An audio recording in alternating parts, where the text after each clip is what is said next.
Bagian 1. Visi seorang pendiri bangsa, memperkenalkan Moh Yamin. Perjalanan Indonesia menuju kemerdekaan dipenuhi dengan keberanian dan semangat yang tak tergoyahkan. Di antara pahlawan-pahlawan besar ini, berdirilah Moh Yamin, seorang penyair, pengacara, sejarawan, dan nasionalis. Kontribusi Yamin dalam membentuk ideologi Pancasila tetap penting hingga saat ini.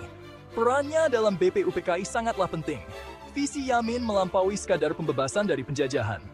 Ia membayangkan bangsa yang dibangun di atas fondasi yang kuat. Bagian kedua, mimbar berbicara. Cetak biru lisan Yamin untuk Indonesia. Tanggal 29 Mei 1945. Suasana di ruang sidang BPUPKI dipenuhi dengan antisipasi. Pada hari inilah Moh Yamin naik ke podium untuk menyampaikan pidatonya yang terkenal menguraikan visinya tentang prinsip-prinsip dasar Indonesia merdeka.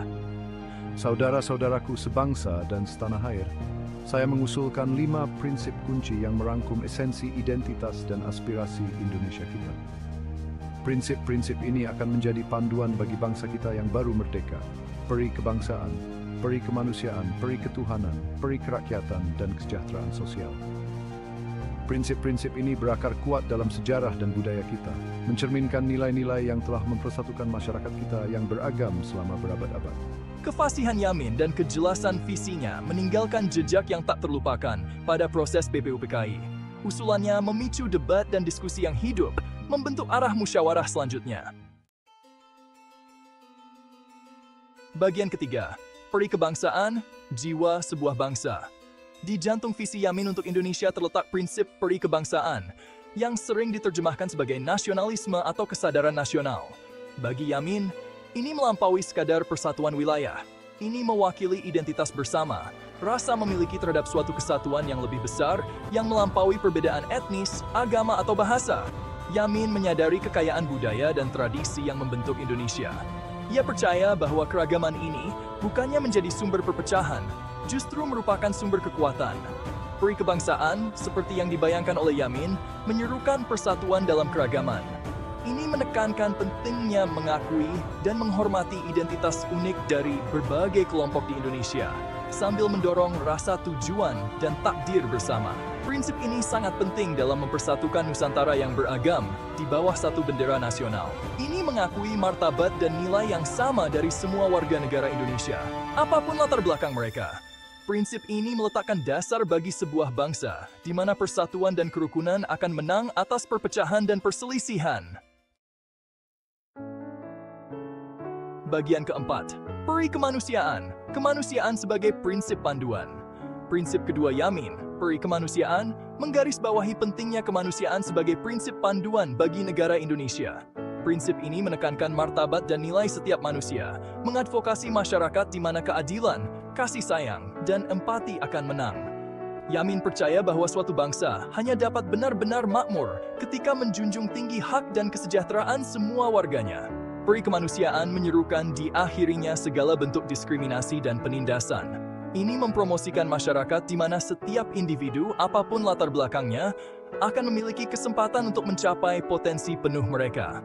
Prinsip ini merupakan bukti keyakinan Yamin pada kebaikan inheren manusia dan visinya tentang Indonesia yang akan menjadi mercusuar harapan dan kemajuan di dunia. Dua prinsip Yamin berikutnya, peri ketuhanan dan peri kerakyatan, membahas landasan spiritual dan politik negara Indonesia.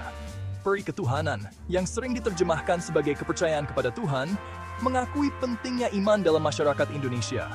Namun visi Yamin bukanlah negara teokratis. Sebaliknya, ia membayangkan sebuah bangsa di mana kebebasan dan toleransi beragama adalah yang terpenting. Peri kerakyatan, di sisi lain, menekankan pentingnya kedaulatan rakyat. Yamin percaya bahwa kekuasaan berada di tangan rakyat dan bahwa pemerintah harus bertanggung jawab kepada warganya. Prinsip ini meletakkan dasar bagi Indonesia yang demokratis, di mana suara rakyat akan didengar dan dihormati.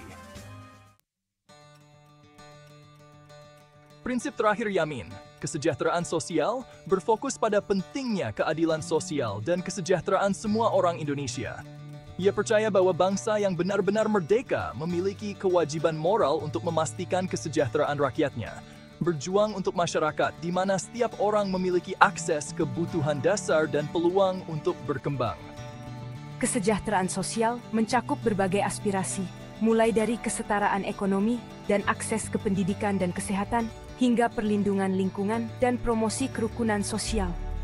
Prinsip ini mencerminkan keyakinan Yamin bahwa kemerdekaan sejati berarti tidak hanya kebebasan politik tetapi juga kebebasan dari keinginan dan kekurangan. Bagian ketujuh, visi tertulis Yamin menyelam lebih dalam. Sementara presentasi lisan Yamin di BUPKI memberikan garis besar yang luas tentang visinya untuk prinsip-prinsip dasar Indonesia, proposal tertulisnya yang diserahkan pada tanggal 27 Mei 1945 menawarkan elaborasi yang lebih rinci dan bernuansa tentang ide-idenya.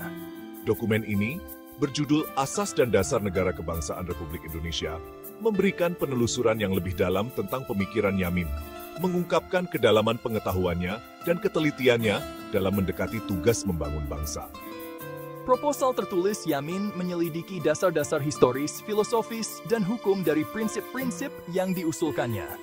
Ia mengambil dari berbagai sumber, dari tradisi kebijaksanaan Indonesia kuno hingga pemikiran politik Barat, menunjukkan keyakinannya pada pentingnya mensintesis arus intelektual yang beragam untuk menempa jalan yang khas Indonesia. Dokumen tersebut memberikan peta jalan untuk implementasi praktis dari prinsip-prinsipnya, menguraikan kerangka kelembagaan dan mekanisme hukum yang diperlukan untuk menerjemahkan visinya menjadi kenyataan. Bagian ke-8, menjembatani kesenjangan, benang merah dan perbedaan yang menonjol. Membandingkan proposal lisan dan tertulis, Yamin mengungkapkan kesamaan yang mencolok dan perbedaan yang halus. Kedua versi tersebut dipersatukan oleh benang merah yang sama. Komitmen yang mendalam terhadap kemerdekaan Indonesia, keyakinan akan pentingnya persatuan nasional, dan visi masyarakat yang adil dan sejahtera. Namun, proposal tertulis memberikan artikulasi ide-ide Yamin yang lebih bernuansa dan rinci. Satu perbedaan yang menonjol terletak pada kata-kata spesifik dan penekanan yang diberikan pada prinsip-prinsip tertentu. Misalnya, sementara presentasi lisan menyoroti peri ketuhanan, proposal tertulis menggunakan frasa ketuhanan yang Maha Esa, perubahan halus namun signifikan yang menekankan konsep monoteisme. Perbedaan ini mencerminkan perdebatan yang sedang berlangsung di BPUPKI tentang peran agama dalam negara Indonesia.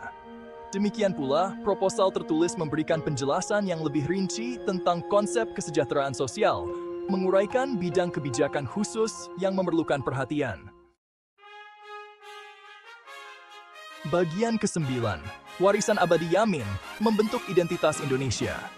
Meskipun 5 prinsip yang diusulkan Yamin tidak secara langsung diadopsi sebagai versi final Pancasila, pengaruhnya terhadap pembentukan ideologi nasional Indonesia tidak dapat disangkal. Penekanannya pada persatuan nasional, kemanusiaan, keadilan sosial, dan pentingnya iman dan kedaulatan rakyat sangat selaras dengan aspirasi rakyat Indonesia.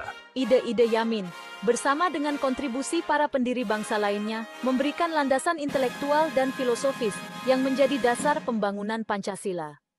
Keyakinannya yang tak tergoyahkan pada potensi Indonesia dan dedikasinya untuk kemajuannya terus menginspirasi generasi-generasi orang Indonesia. Warisannya menjadi pengingat bahwa mengejar masyarakat yang adil dan sejahtera adalah perjalanan yang berkelanjutan, membutuhkan kewaspadaan yang konstan dan komitmen terhadap nilai-nilai yang mempersatukan bangsa. Bagian 10, Pancasila hari ini mercusuar untuk masa depan. Hari ini, Pancasila berdiri sebagai bukti visi dan dedikasi para pendiri bangsa Indonesia, termasuk Mo Yamin. 5 prinsipnya terus menjadi prinsip panduan negara Indonesia, membentuk hukum, kebijakan, dan identitas nasionalnya. Saat Indonesia menavigasi kompleksitas abad ke-21, menghadapi tantangan seperti globalisasi, kemajuan teknologi, dan perubahan sosial, Pancasila tetap menjadi mercusuar harapan dan sumber persatuan. Penekanan Yamin pada persatuan nasional, keadilan sosial, dan kesejahteraan semua orang Indonesia mungkin bahkan lebih relevan saat ini daripada sebelumnya. Gagasannya mengingatkan kita bahwa kemajuan sejati tidak dapat diukur hanya dari segi ekonomi, tetapi juga harus mencakup kesejahteraan sosial, budaya, dan spiritual.